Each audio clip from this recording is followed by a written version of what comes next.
Hi, my topic is addiction. Many people tend to do drugs without ever really knowing what it is that they are actually putting into their bodies, what it does to their bodies, or long-term consequences that come with the usage of drugs. What may start as a fun and interesting experience due to a curiosity for some may also lead to the start of a mental illness known as addiction. We may all know someone who has used or uses some kind of drug, whether it's consuming alcohol, caffeine, smoking tobacco, or marijuana, or even some of the harder drugs like cocaine, heroin, methamphetamine, etc. So, if there is anyone that comes into mind when listening to this speech, I hope that you are able to obtain a better understanding of addiction and hope you are able to understand the person that comes to mind a little better as well. I feel like a lot of people often overlook addiction. They don't realize the things that people who have this disease have to struggle with. I hope my speech informs people and touches them in a way that they are more conscious of what people who struggle from addiction go through and find ways to help those who are in need.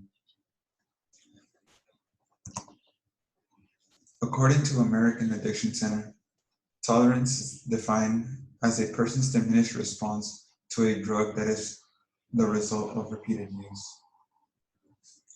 Acute or short-term tolerance is caused by repeated exposure to a drug over a relatively short period of time.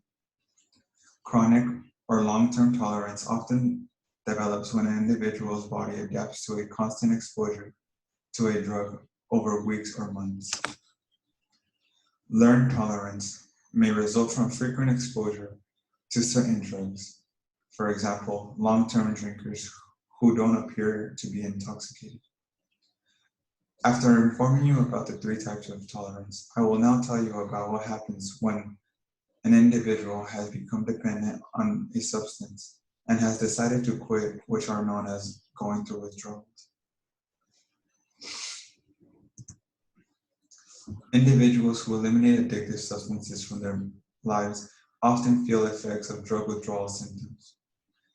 These signs and symptoms can be physically and psychologically painful. Dependence is caused by changes in the body as a result of constant exposure to a drug.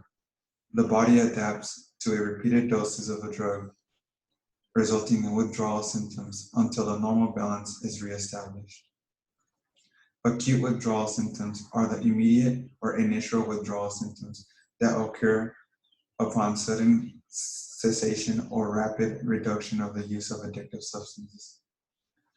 These include seizures, fainting, coma, vomiting, and diarrhea, along with many others.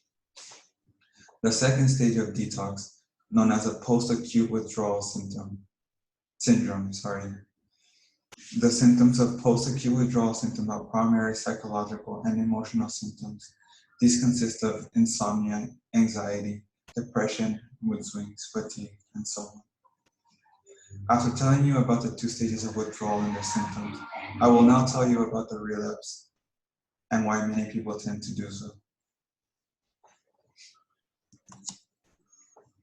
A person who's trying to stop using can easily mess up, slip up, and begin using again. This return to the drug use is often called a relapse. Post-acute withdrawal symptoms that persist or randomly occur during early recovery can become a risk factor for relapse, which is when someone returns to drug use. Learning about the symptoms of post-acute withdrawal syndrome, along with implementing healthy coping strategies, is the most efficient way to prevent relapse.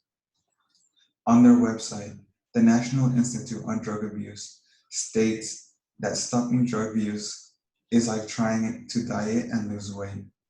It's hard to learn to do things differently, like eat less, exercise more, and avoid some favorite foods. It's easy to slip up, eat too much, and gain back the weight, but then you have to try again. Obtaining knowledge of the topic of addiction is something that many people lack and is a disease that I feel like is overlooked. Many people do not believe in addiction until they experience it themselves or until one of their loved ones does. Just because we are not victims of it does not mean we shouldn't be aware of it and the things that come along with it. This also teaches you not to judge a book by its cover, because you never really know what someone is going through. And obtaining this knowledge can make a difference in allowing you to understand someone that is suffering from addiction. Thank you.